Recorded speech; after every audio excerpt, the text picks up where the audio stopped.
Elle a une incontinence urinaire qu'on appelle urésie, il me semble.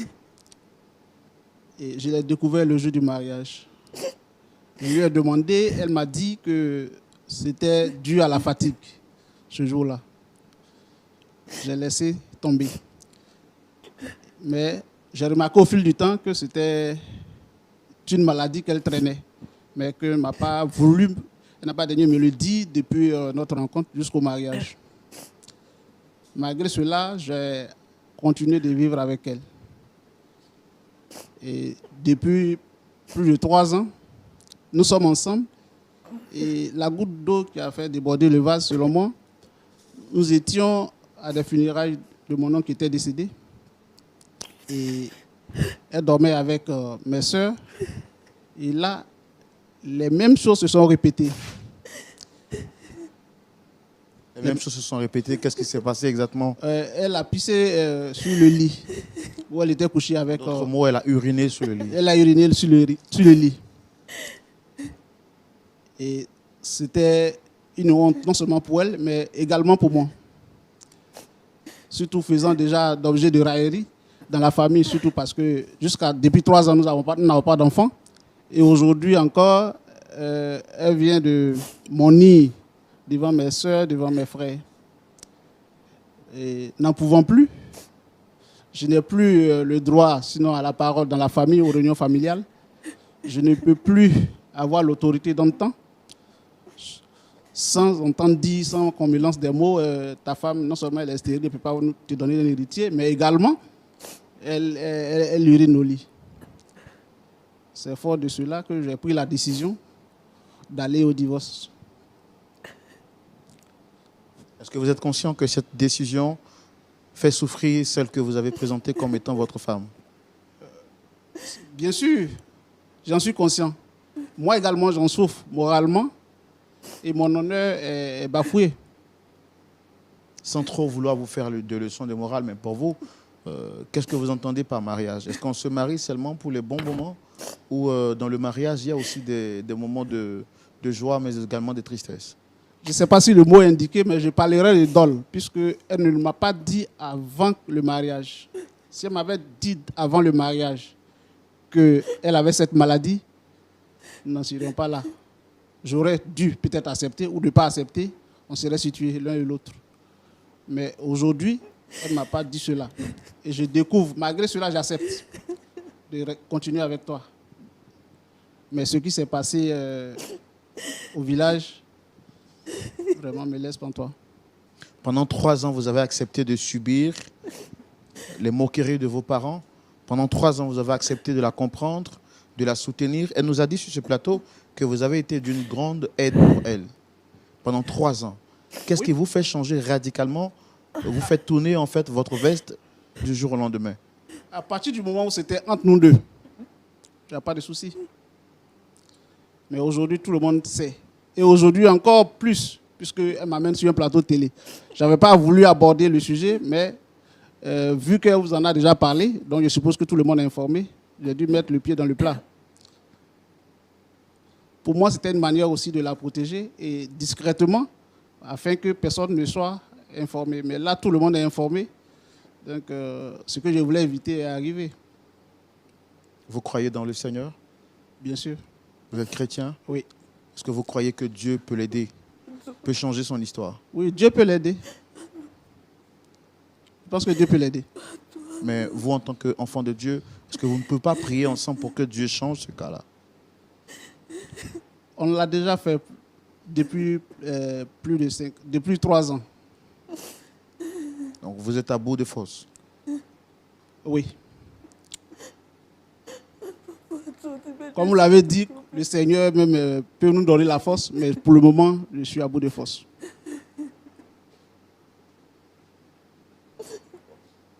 Vous êtes marié coutumièrement ou bien vous êtes marié de manière civile? Nous sommes mariés de manière civile. Coutumièrement et de manière civile. Je remarque que vous n'avez plus votre alliance, c'est ça? Nous ne portons pas l'alliance. C'est ce que vous avez décidé tous les deux? Oui.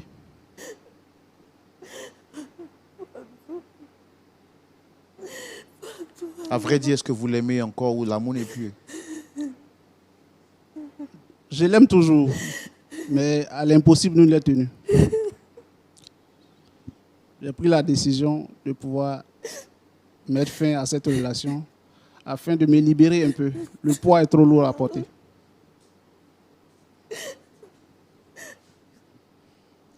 D'accord. Nous allons écouter l'avis de notre pasteur consultant, le pasteur Jean-Yves Tchoumou. Faut-il abandonner une femme quand elle nous a caché un secret qu'on a découvert cela dans le mariage? Est-ce que le mariage, c'est seulement pour les temps de bonheur? Est-ce que les temps difficiles ne devraient pas être l'espace idéal pour prouver notre amour à notre partenaire? Que nous recommande la Bible dans ce genre de situation? Le divorce est-il autorisé en cas de mensonges découverts dans le mariage? Pasteur Jean-Yves Tchoumou, éclairé à la lumière de la parole de Dieu, nous répond tout de suite dans la rubrique à la loupe de la parole. Et c'est tout de suite.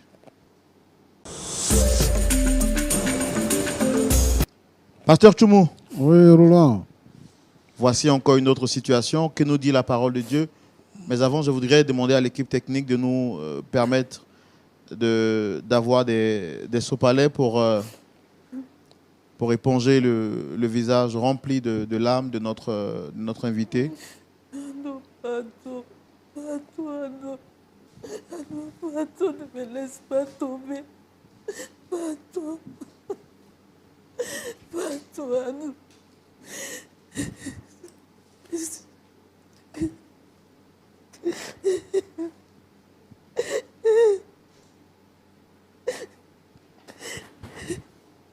Soyez forte, madame. Que le Seigneur vous fortifie. Soyez forte. Pasteur Tchoumou. Oui, Roland. Voici la situation. Okay. Comme le disent les Ivoiriens, on fait comment? Merci beaucoup. Je voudrais m'adresser à ma fille pour dire ceci. Dame Victoria. Victoria, il faut sécher tes larmes. Il faut sécher tes larmes.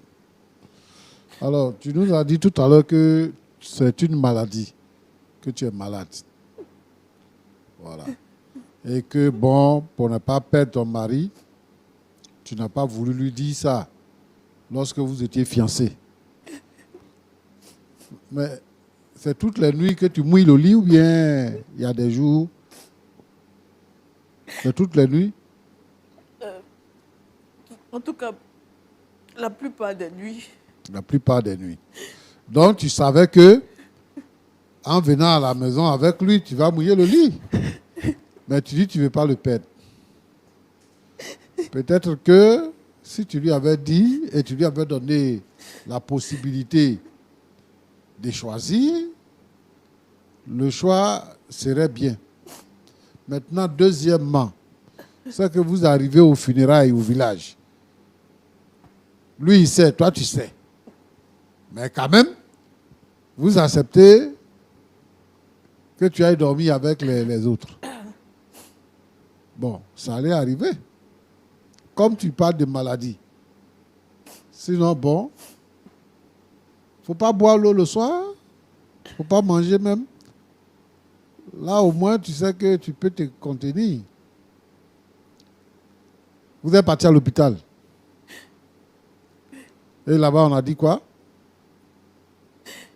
Il n'y a pas de solution pour le moment. Il n'y a pas de solution. Tu as été infecté, ou bien tu es né comme ça? Je ne sais pas si j'ai eu une infection, mais je ne suis pas née comme ça. D'accord. Que le Seigneur te fortifie.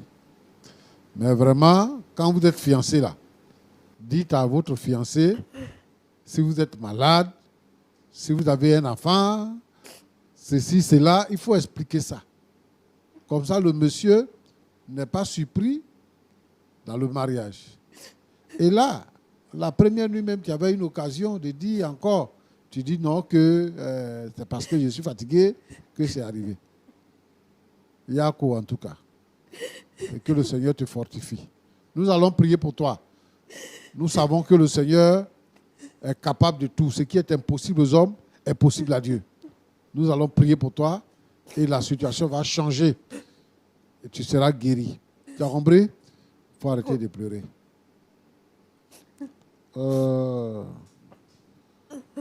Mon frère, Pasteur, tu as dit ton nom là, c'était quoi? Arnaud Denis. Arnaud Denis. Oui. D'accord. Ça fait 3 ans que vous êtes mariés. Oui. 3 ans que tu gères la situation. Oui. Donc tu savais que, arrivé au village là, elle allait mouiller le lit. Puisque ça fait 3 ans que cela dure et que vous êtes dans la même maison, Oui. et tu acceptes qu'elle puisse dormir avec tes soeurs, alors que tu sais que c'est comme ça. Pourquoi tu as autorisé ça? Elle a dit qu'elle voulait prendre une chambre à l'hôtel. Et les parents ont dit peut-être que c'est parce que elle trouve que là où ils habitent n'est pas propre et tout ça, donc elle veut aller dormir à l'hôtel. Toi, tu dormais avec qui? Je dormais avec des frères. Mais il faut dormir avec ta femme. Tu prends ta femme, vous partez au village et puis tu la fais dormir avec les autres. Alors qu'il y a un secret entre vous. Donc pour protéger ce secret-là même, tu aurais dû prendre une chambre à l'hôtel pour vous deux, là-bas, pour la garder. Pour ne pas que ça sorte. Bon, maintenant c'est sorti, tu dis que comme c'est arrivé comme ça au village, donc tu vas la divorcer. Tu voulais la divorcer avant? Non. Mais pourquoi tu as divorcé maintenant? Tu es chrétien? Oui. Je suis Tu crois chrétien. que le Seigneur est capable de tout? Oui, je crois. Moi, je ne veux pas t'encourager à divorcer. Tu as dit que dans les moments difficiles, tu vas soutenir ta femme. Tu as dit que dans les moments de bonheur comme dans les moments de peine, tu vas la soutenir. Maintenant, elle est face à une situation. Et si on voit la façon dont elle se comporte, elle t'aime vraiment. C'est une femme qui t'aime. Et elle est en détresse. Elle a dit ici que ce n'est pas de sa faute. Ce n'est pas parce qu'elle veut le faire. Elle ne veut pas le faire. Mais elle est malade. Elle est en détresse. Quand une personne est malade, on la soigne. On prie pour elle. Donc moi, je pense que ce n'est pas une bonne décision. Elle est venue nous voir pour plaider auprès de toi. Pour que tu puisses renoncer à ton idée. C'est vrai que tout le monde a découvert au village maintenant qu'elle mouille le lit. Et comme toi, tu n'es pas surpris par la situation, donc tu ne dois pas suivre tes parents. Il faut mettre véritablement la situation devant le Seigneur. Je pense que, parce que par moment, il t'est venu à l'esprit que si ça continue, tu vas divorcer. Donc, tu n'as pas encore pris avec ton cœur pour mettre la situation devant le Seigneur et demander avec foi pour que le Seigneur guérisse ta femme. Ça, c'est la première chose. La deuxième chose, c'est que tu trouves qu'elle a tous les défauts. Premier défaut, elle mouille le lit. Deuxième défaut, c'est qu'elle ne peut pas faire d'enfant. Donc, tu veux te débarrasser d'elle pour pouvoir trouver une autre femme qui va faire enfant et qui ne va pas mouiller le lit. Mon frère, Dieu a permis que tu rencontres cette femme-là pour que tu sois un soutien pour elle. Pour que par toi, la délivrance vienne dans sa vie. Et que ce soit un témoignage. Nous, les enfants de Dieu, là, nous, on a confiance au Seigneur. Tout ce qu'on fait, on base notre espoir, notre confiance sur le Seigneur. C'est ça qu'on dit avoir la foi. La foi nous permet de déplacer les montagnes. Et ça, c'est une montagne. Dieu est capable de tout. Un vieillard de 100 ans et une vieille femme de 90 ans, Dieu leur a permis d'avoir un enfant. Et la Bible dit que ce qui est impossible aux hommes est possible à Dieu. Moi, je voudrais t'exhorter à faire confiance au Seigneur.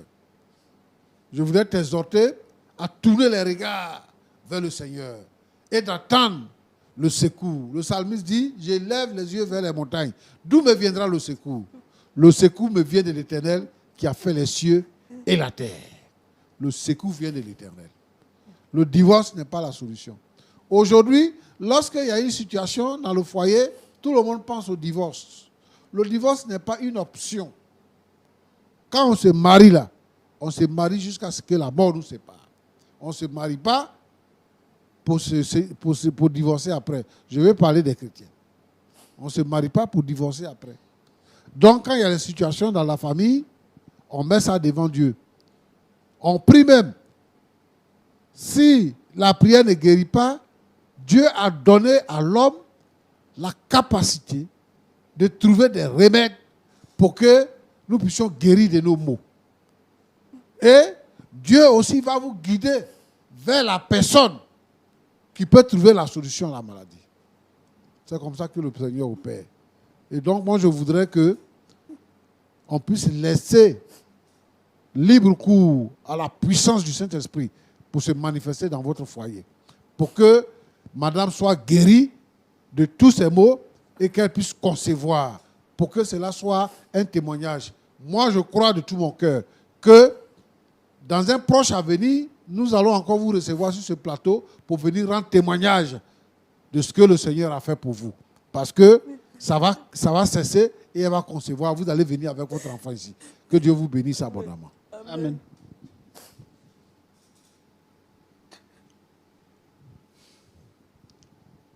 Merci beaucoup, pasteur Jean-Yves Tchumou. Merci beaucoup. Dame Victoria, comment est-ce que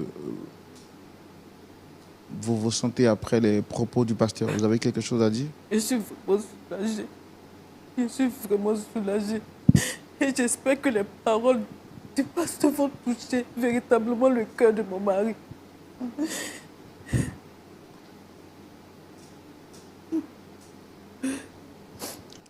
Monsieur Arnaud, vous avez quelque chose à dire?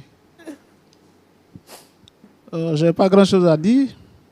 Seulement vous dire merci de nous avoir reçus et écoutés, surtout avec les conseils paternels du pasteur.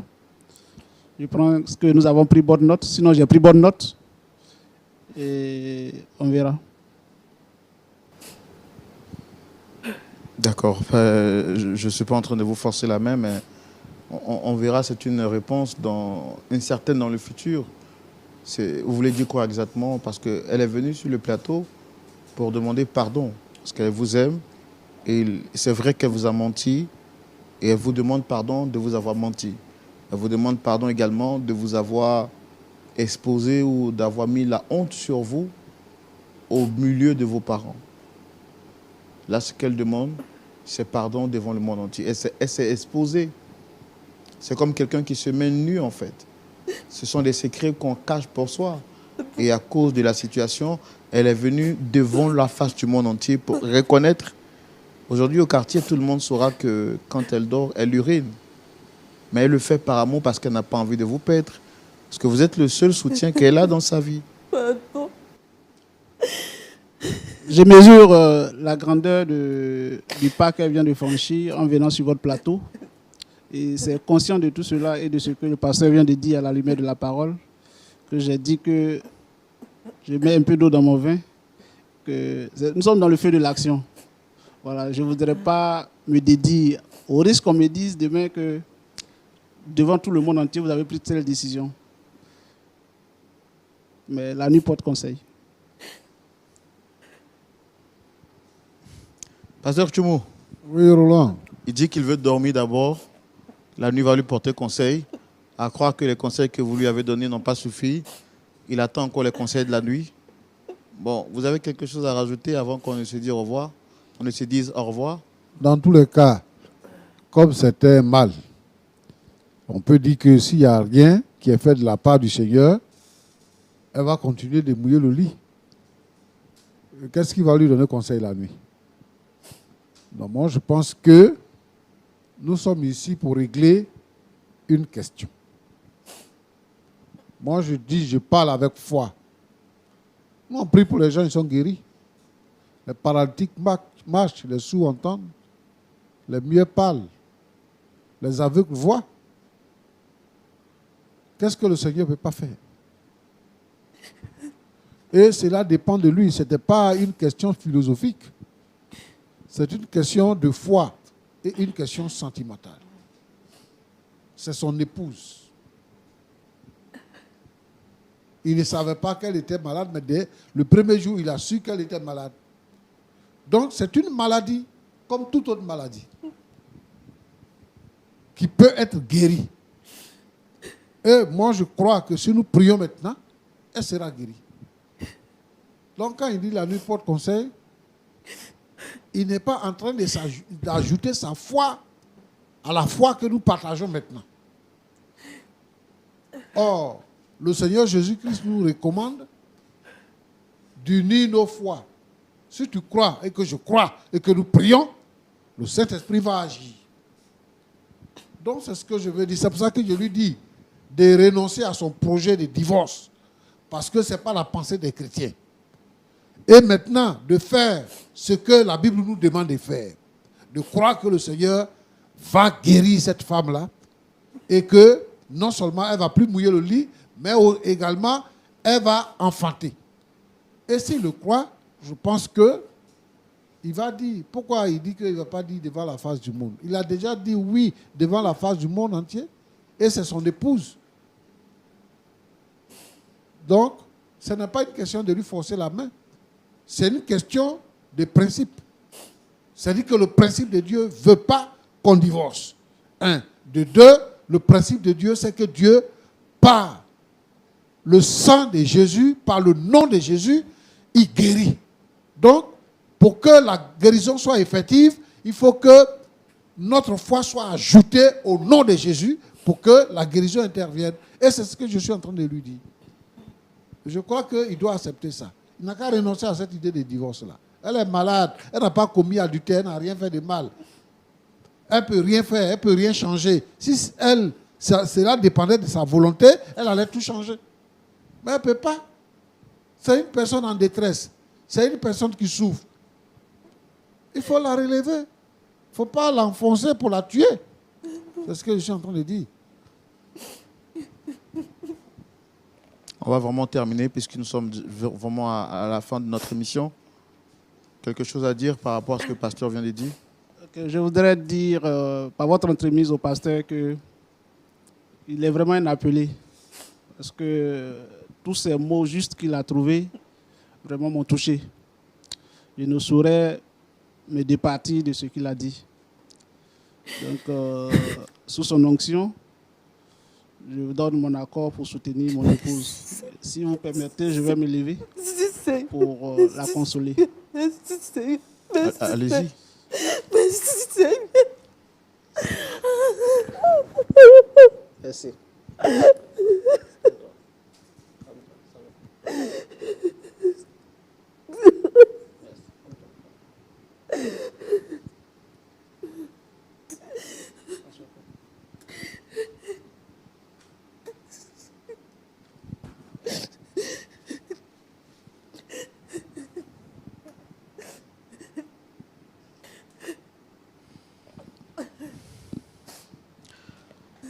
Pasteur Jumeau, un point d'accord a été trouvé. On bénit le Seigneur. Et je voudrais demander au public de rendre gloire au Seigneur par des applaudissements. On le fait rarement. Merci. Merci. Merci. On va terminer en prière avant de se dire au revoir.